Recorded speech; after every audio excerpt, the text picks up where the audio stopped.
미국 주식 올라가는데 한국 주식 안 올라가잖아요. 네.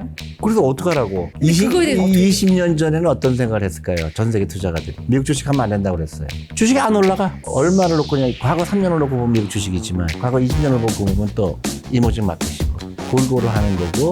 그러니까 사람들은 막 어떤 새로운 일이 생기면 그게 내일 일어나고 자꾸 뭐 펀드 매니저를 AI가 대신할 거다. 다 사기죠. 그 숫자로 표현할 수 없는 게 있잖아요. 펀드 매니저 역할이 그런 거예요. 부자들은 돈이 생기면 제일 먼저 하는 게 투자예요. 근데 가난한 사람들은 돈이 생기면 제일 먼저 하는 게 소비예요. 날 위해서 뭐 나에게 선물을 주겠어. 그게 이제 최악이죠. 내가 어렵게 번 돈을 커피 사 먹는 데 쓰는 건 너무 바보죠.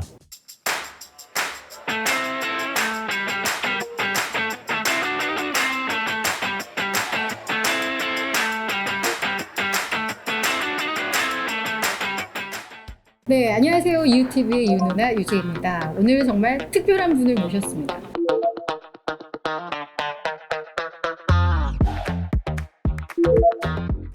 또 궁금한 건 뭐 지금 앞에 질문들하고도 연결이 되는데요. 이제 AI가 이 시대에 또 중요한 화두가 되고 있습니다. 이 AI가 과연 우리의 미래를 어떻게 바꾸고 우리 어떤 경제적인 면을 어떻게 바꿀지. 테크놀로지가 계속 발전해 왔잖아요. 네. 그 결과가 뭐예요? 직업이 뭐밖에 없었죠? 농사 짓는 것밖에 없었죠. 그리고 이제 공장이 나오기 시작했고, 근데 점점 테크놀로지가 발전하면서 뭐예요? 사람의 역할이 줄어들죠. 네. 일을 열심히 안 해도 된다는 얘기예요. 생산성이 높아진다는 얘기잖아요. 그러니까 옛날에는 주 일주일에 했지만은 6일 하게 되고 5일 일해야 되고 이제 4일 일한다는 거 아니에요. 그게 가능한 거예요. 세상이 변하면서 좋은 일이 많이 생기는 거잖아요. 인간들한테. 대신에 없어지는 직업이 있겠죠. 네. 그 없어지는 직업이 있다고 거기에 연연할 필요가 없죠. 그러니까 사람들은 어떻게 세상이 변하는구나. 그러면 내가 직업을 어떻게 대해야 될까? 나도 변해야 되죠. 네. 근데 그 변하지 못한 사람들의 경쟁력은 처질 수밖에 없죠. 교육이라는 게 뭐예요? 앞으로 AI라는 게 생겨서 어떤 변화가 생길 건가 예측하면 어떻게 돼요? 학원 가면 안 되지. 학원 가는 건 뭐예요? 또 뭐 기기가 하는 걸 하잖아요. 국영수 잘할 필요 있어 없어요? 없어요. 그러니까. 그래. 그래 난 교육도 바뀌어야 되는 거예요. 그래서 수능시험 다 없애잖아요. 외국은. 한국 수능시험이 있잖아요. 네. 그거 조만간 없어지긴 할 것 같아요. 없애야 되는 거예요. 사람이 내가 시험 보어서 직업을 구하는 거는 좋은 직업이 아니에요. 아니 그러면 뭐 펀드 우리 지금 AI에다가 앞으로 내가 돈을 많이 벌 수 있는 종목 골라줘. 뭘 하면 그게 결국은 애널리스트 매니저의 역할인데. 그러니까 이제 미래에 대해서 잘못 이해하는 경우도 생기는 거죠. 그게 맞는 게 아니라는 것도 알아야 되거든요. 그러니까 사람들은 막 어떤 새로운 일이 생기면 그게 내일 일어나고 그렇고 뭐 펀드 매니저를 AI가 대신할 거다. 다 사기죠. 왜요? 왜? AI가 우리 결혼할 때 사람 찾아줘요? 뭐 조건하고 이렇게 해주면 뭐. 조건을 찾을 수 있죠. 네네. 저 사람 재산이 얼마인지. 그렇죠. 뭐, 그 사람이 뭐 학교를 다니는지. 그래. 그렇지만 그 사람은 그거 보고 결혼할 수 있어요? 행복하진 않을 거예요. 아니, 왜냐면 그 사람이 갖고 있는 장점, 단점이 얼마나 그렇지. 그 숫자로 표현할 수 없는 게 있잖아요. 펀드 매니저 역할이 그런 거예요. 내가 주식을 고를 때 이 회사의 경영진은 어떤 사람들인가? 창업자의 투자 철학은 어떤 건가? 이 회사는 어떤 철학을 갖고 있는가? 그걸 갖고 투자하는 거예요. 데이터로는 알 수 그렇죠. 없는 그러니까 건데. 애널리스트 직업은 많이 감소가 될 수 있어요. 그래서 이 회사 매출액이 10년 동안 어떻게 됐는가. 그러면 옛날에는 사람이 계산서 해갖고 하루 종일 걸리던 거를 한 5초면 하는 거죠. 다시 얘기하면 뭐예요? 그만큼 회사 분석하는 게 쉬워졌다는 얘기죠. 그렇죠. 많은 사람들 내가 10시간 쓰던 거를 1시간만 써도 내가 생산력이 있는 거죠. 그 우리 애가 부자가 되려고 하는데 옛날에 국영수에 매달리는 거는 부모 입장에서는 바본 거죠. 옛날 생각하는 거죠. 맞아요. 결국은 펀드 매니저가 되도록. 아니야, 펀드 매니저가 이 세상에 난 모든 이제 건 제일 아니죠. 좋은 직업 같아. 아니야, 그게 아니라 남들이 안 맞아, 하는 네. 안 하는 분야가 가장 맞습니다. 그 부가가치가 높은 분야가 금융이다. 네, 네. 금융은 다 알아야 돼요. 내가 의사가 되건 내가 변호사가 되건 더 하나 더 나가서 좀 더 전문적인 가지려 그러면 펀드 매니저는 이런 것도 굉장히 좋은 직업이다. 돈을 운영할 수 있고 네. 할 수 있는. 그렇죠. 워런 버핏이 이렇게 했어요. 워런 버핏이 어렸을 때부터 엄마 돈, 아빠 돈 받아갖고 투자를 한 거예요. 그럼 저렇게 90살이 넘어도 저렇게 살 수 있는 그렇죠. 거야. 그렇죠. 그러니까 지금 절실하게 필요한 게 한 금융교육. 네. 근데 실천, 사교육비를 투자로 바꿔라. 네. 이 말씀은 정말 그냥 모두가 다 이 뼛속 깊이 박아놔야 되는 그렇죠. 네, 그런 메시지가 그거 될 것 두려워하지 같아요. 마라. 이제 우리가 약간 증시 쪽으로 이야기를 옮겨와서요. 요즘 미국 증시는 사상 최고치를 찍고 있는데 국내 증시는 이게 영 맛이 갔어요?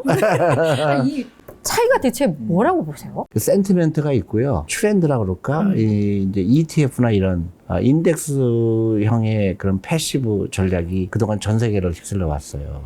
그러다 보니까 돈이 몰리는 데만 몰리는 거예요. S&P 500. 네. 소외된 데가 많은 거죠. 그러니까 한국도 그 중에 하나죠. 주식은 좋은 주식, 나쁜 주식이 아니고 비싼 주식, 싼 주식이 있는 거예요. 그러니까 미국 주식은 굉장히 비싸죠. 그렇죠. 사상 최고치. 예, 굉장히 비싸죠. 그래서 한국 주식은 굉장히 싸다. 싼 이유가 뭘까? 한국 주식 싸다는 거는 문제가 있는 거예요. 그럼 한국 주식이 비싸게 하려면 어떻게 될 거예요? 한국 사람들의 생각이 바뀌어야 되는 거죠. 한국 주식에 투자하는 사람이 많아야 되고, 펀드 매니저나 이런 사람들의 그런 한국 주식에 대한 생각을 조금 더 해야 되고, 이렇게 연금 같은 데 한국 주식 투자 안 하겠다고 그러잖아요. 자꾸 줄이더라고요. 네, 그런 게 잘못된 거거든요. 근데 그만큼 디스카운트 요인들이 그렇게 개선이 안 아니죠. 되고 그게 아니라 그런 생각이 디스카운트로 만드는 거죠. 그래서 그러니까 아니에요. 이렇게 영리한 사람은 한국 주식을 사는 거죠. 그래요? 그럼요. 나는 한국 주식 너무 좋은 거예요. 근데 대표님은 미국 시장에도 계셨었고 국내 증시에도 계셨었잖아요. 각각에 봤을 때 우리는 무조건 이제 왠지 미국 주식이 더 우월해 이런 느낌을 예, 갖고 예, 있거든요. 왜냐면 한국 시장은 시장도 작고 뭔가 이렇게 장난치는 세력들이 장난치는 게 가능한 구조인데다가 뭐 지정학적 리스크에 뭐 정치 뭐 이래서 뭔가 미국 주식이 조금 더 증시가 우월한 것처럼. 근데 그거에 대해서 어떻게 20년 전에는 어떤 생각을 했을까요? 전 세계 투자가들이. 미국 주식 하면 안 된다고 그랬어요. 그래요? 네. 미국 주식 하면 안 된다고 그랬어요. 주식이 안 올라가. 그때 이머징 마켓 한국 주식은 막 1년에 막 50%도 올라가고. 성장하는 국가들은 그렇죠. 오르고. 중국 막 올라가고 난리 났었어요. 지금 지나고 나니까 저부터 미국 주식이래. 그러니까 너무 일방적인 생각이고요. 좋은 투자가들은 그렇게 생각하지 않아요. 골고루. 그럼요. 남이 하는데 따라가지 않는 거고요. 그러니까 그게 이제 어렸을 때부터 투자 금융 공부를 안 했기 때문에 그래요. 얼마를 놓고 그냥 과거 3년을 놓고 보면 미국 주식이지만 과거 20년을 보고 보면 또 이머징 마켓이고. 그래서 골고루 하는 거고 모든 게 일방적인 건 없다는 거죠. 한국 주식은 왜 안 올라갔을까? 그럼 거기서 기회가 있다는 걸 이해하는 거죠. 그러니까 한국은 질문이 똑같아 다. 미국 주식 올라가는데 한국 주식은 안 올라가잖아요. 네.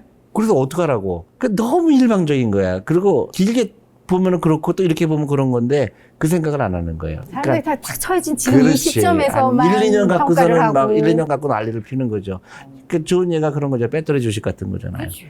이거 안 사면 무슨 저기 인생 망가지겠잖아. 네. 말이야. 그렇게 하니까 뒷물 뒤에 그렇죠. 잡았다가 망했잖아요. 그렇죠. 그런 눈치 보기 게임이고 영어로 스페큘레이터라고 그러죠. 얄팍한 거죠. 예전에 사실 대표님께서 주식은 파는 게 아니다. 계속 사는 거다. 적립식으로 계속 모아만 가라. 뭐 이런 말씀하셨을 때 제가 그때 그러니까 대표님 말씀하시는 거엔 다 수긍을 하지만 그건 제가 수긍을 못했던 게 근데 그 당시에 이제 국내 주식을 기준으로 말을 했었는데 아니 대표님 10년 전에 포스코 샀었으면 이 사람 망했고요. 네네네. 조선주 샀었어도 이 사람 망했고요. 이런 말씀을 드렸어요. 그래서 그렇죠. 이게 한국 주식 시장에는 안 맞아요. 제가 아니에요. 그랬던 것 같은데. 미국도 마찬가지로 망한 거 많죠. 미국도 망한 거 엄청나게 많죠. 그럼요. 미국은 상한가, 하한가가 없어요. 맞아요. 하루에 90%도 빠져요. 네. 그러면 미국 얘기는 그런 얘기 안 하죠? 제대로 이 회사를 왜 샀는지가 중요하지. 대부분 차트 보고 사잖아요. 그러니까 진짜 뭐 한국이든 미국이든 따지지 말고 좋은 기업 좋은 기업에 사야죠. 망하지 않을 기업 그냥 계속 살아. 그냥 그거인 거죠. 그렇죠. 내가 봤을 때 이 기업 잘 될 것 같다. 그래서 사는데 대부분 사람들 그렇게 안 사죠. TV 보고 차트 보고 사죠. 네. 그래놓고 나를 블레임해요. 당신 말 듣고 했다 큰일 날 뻔했다. 내가 이 회사를 사는 이유가 뭐냐.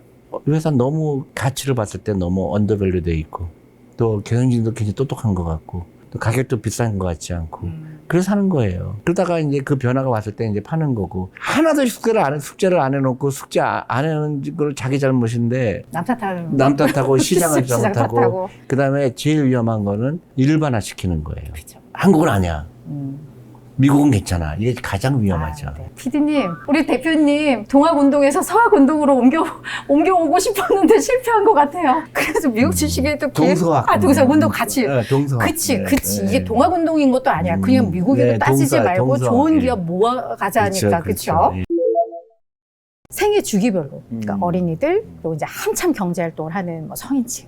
노년층, 부자가 되기 위한 전략들은 다를 것 같아요. 왜냐하면 노년기가 됐다고 부자가 되지 말란 법은 또 없는 거고. 그렇죠. 그렇죠? 예. 그 단계별로 혹시 부자가 될 수 있는 전략, 첫 노하우를 좀 번째는 말씀해 제일 주시면. 중요한 거는 라이프 스타일을 바꿔야 돼요. 자기도 모르게 쓰는 돈을 다 끊어야 돼요. 네, 커피 마시지 말라는 거. 그런 식이죠. 그것도 하나의 중요한 예죠. 네. 그러니까 대부분 알아요. 가난한 사람들은 돈이 생기면 우선순위가 틀려요. 부자들은 돈이 생기면 제일 먼저 하는 게 투자예요. 근데 가난한 사람들은 돈이 생기면 제일 먼저 하는 게 소비예요. 날 위해서 뭐 나에게 선물을 주겠어. 그게 이제 최악이죠. 내가 어렵게 번 돈을 커피 사 먹는 데 쓰는 건 너무 바보죠. 근데 그걸로 인한 행복을 느낀다면. 그건 이제 속은 거지, 매스컴에. 그래요? 속은 거죠. 아, 자기가 행복하지. 자꾸 소비하라고 그러거든. 떠나라. 여행을 여행 가라. 떠나서. 그게 이제 속는 거지. 아, 여행을 떠나서 행복할 수 있고 행복한 커피 게- 한 잔 행복할 수 그러니까 있고 행복하는데 이제 뒤에서부터 뒷걸 땡기지. 저 카드값 갚아야 되는데. 순간에 그렇죠. 그것만 이제 찾지 그러니까 마라. 계속 자극적인 거를 우리는 마케팅에 속고 있죠. 쌓이는 거는 카드빚, 순간적인 즐거움을 위해서 나의 인생을 망치는 거죠. 미국에서는요, 은행에서 그 수표가 와요. 1,000만 원짜리 수표가 와요. 그래서 이거 그냥 써라. 너 이번에 휴가 갈 때 힘들지? 돈 없지? 이걸로 써. 나중에 갚아. 1년 동안 그냥 공짜, 이자 없어. 1년 후에 갚으면 돼. 그때부터는 이제 인생이 망가지는 거예요. 이자가 24%로 뛰어요. 1년 후에는. 거기에 대부분 속는 거예요. 그러니까 돈이 많은 사람들, 이거 하나 먹어도 전혀 지장 없는 사람들이야 뭐 먹고 마실 때는 상관이 없지만 그렇죠. 정말 돈을 모아야 되고 이런 그렇죠. 사람들은 사회초년생들은 마시면 안 되죠. 그건 너무나 당연한 거죠. 사회초년생 돈이 없잖아요. 맞아요. 그러니까 제일 중요한 게 뭐예요? 미래에 대한 투자죠. 먹고 싶은 거 아끼고 마시고 싶은 거 아끼고 그다음 자동차 사지 말아라 나는 처음에는. 그 자동차 들어가는 돈이 너무너무 아깝다. 그게 당신의 노후를 망칠 거다. 근데 이제 오해하시는 분들은 그러면 내가 즐거움을 뺏는 것처럼 즐거움을 뺏는 게 아니에요. 투자의 즐거움이 훨씬 커요. 내가 투자를 하게 되면 내가 즐거움을 뺏는 걸로 착각을 하는 거죠. 즐거움을 훨씬 더 크게 하기 위한 거죠. 생활의 그런 패턴들을 좀 바꿔라. 들어온 돈보다 더 많이 쓰면 안 된다. 그거는 뭐 당연한 대부분 건데. 그렇죠. 네. 더 많이 쓰죠. 아, 그래요? 카드가 있잖아요. 그래서 카드를 찢어버려라. 들어온 거 이상 쓰지 말아라. 그 다음에 우선순위를 내 노후부터 준비해라. 그거죠. 월급이 10%가 되건 20%가 되건 나한테는 없는 돈이다. 60살 됐을 때 쓸 돈이다. 너무나 놀랍게도 이걸 지키는 사람이 제가 거의 못 봤어요. 저희가 원래 소비의 기쁨이 별로 없는 사람이에요. 뭐 물건, 그러니까 물욕이 좀 없다고 해야 되나? 그냥 저도 돈을 잘 안 쓰는 편입니다. 그리고 그냥 모아요. 근데 제 친구도 비슷한 유형의 친구 있는데 오늘 갑자기 오더니 애가 한 달에 몇십만 원씩 하는 운동을 하고 자동차를 원래 작은 경차였던 아이가 외제차로 바꾸고 오고 그래서 너 로또 됐니? 그랬더니 그게 아니라 자기는 바꿨대요, 생각을. 그냥 난 지금 행복하기로 했다. 아, 이게 맞는 건가? 그게 금융 문명이라는 거예요. 그거 자체가. 그렇죠. 그게 이제 많은 그 나라들에서 그거 퇴치하려고 노력을 하는 거죠. 한국은 이제 욜로족에 그랬잖아요. 네네. 미국은 파이어라고 그러잖아요. 정반대예요. 지금 이렇게 쓸데없이 나가는 돈 쓰지 말고 은퇴 일찍 하고 싶다, 투자하고 싶다. 그게 정상인 거예요. 그게 맞는 그러니까 우리가 거예요. 비싼 차를 사서 카드로 긁고 해서 한 거를 즐거움이라고 착각하고 있는 거예요. 나중에 이걸 명세서를 봤을 때 그 고통 이걸 생각하면 이게 지금 행복이 아닐 수 있다는 그러니까 거지. 행복이라는 의미가 뭔지 파이낸셜 프리덤이 훨씬 더 행복하다는 걸 모르는 거예요. 제가 하는 거는 어떤 그런 하나의 현상만 가르치니까 사람들이 막 거기 분노를 느끼기도 하고. 그걸 작은 거에 딱 꽂혀서 에이 무슨 그게 이러는데. 아니에요. 근데 사람들은 미리 포기를 해서 그래요. 나는 아무리 해도 나는 부자가 안 될 거야. 그렇지 않거든요. 5년, 10년만 진짜 미쳤다고 생각하고 하잖아요. 그러면 그때 알게 돼요. 아, 나 돈이 모이고 있구나. 200만 원이든 300만 원이든 거기서 10%씩만 해도 부자가 될 수 있다고요. 충분히죠. 충분하죠. 근데 나이에 따라 틀리죠. 20대에 200만 원이면 충분해요. 뭐 40대. 그럴 때부터는 진짜 정신 차려야 되죠. 차도 팔아야 되고 하는 거죠. 왜냐면 시간이 없거든요. 주식 비중이에요, 결국은.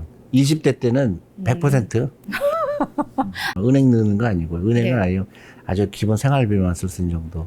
30대면은 그래서 보통 주식 비중을 100에서 자기 나이를 뺀 거라고 얘기하거든요. 근데 요새는 오래 사니까 100이 아니라 110, 120. 그러니까 20대면은 120에서 20 빼면 100이죠. 100%. 밥만 먹고 살아라. 그때는. 아니. 몰아듣고 있어요. 지금 극단적인 건데. 네. 내가 예를 들어서 300만 원 월급쟁이다. 그러면 10%를 30만 원을 내 투자하는 거예요. 그리고 그 30%를 전부 주식형으로 넣으라 이거죠. 번 거를 100%를 다 주식에 투자하는 게 아니고 네. 내가 이제 20대면은 시간이 많잖아요. 월급의 10%, 20만 원에서 30만 원을 꾸준하게 주식형 ETF나 주식형 펀드에 집어넣고 연금저축펀드라는 계좌를 열어야 되고 그런 구체적인 건 필요하죠. 네. 100% 주식형으로 넣고 나이가 들어갈수록 조금씩 이제 채권 비중을 늘리는 거죠. 5%에서 10%. 예, 그런 거죠.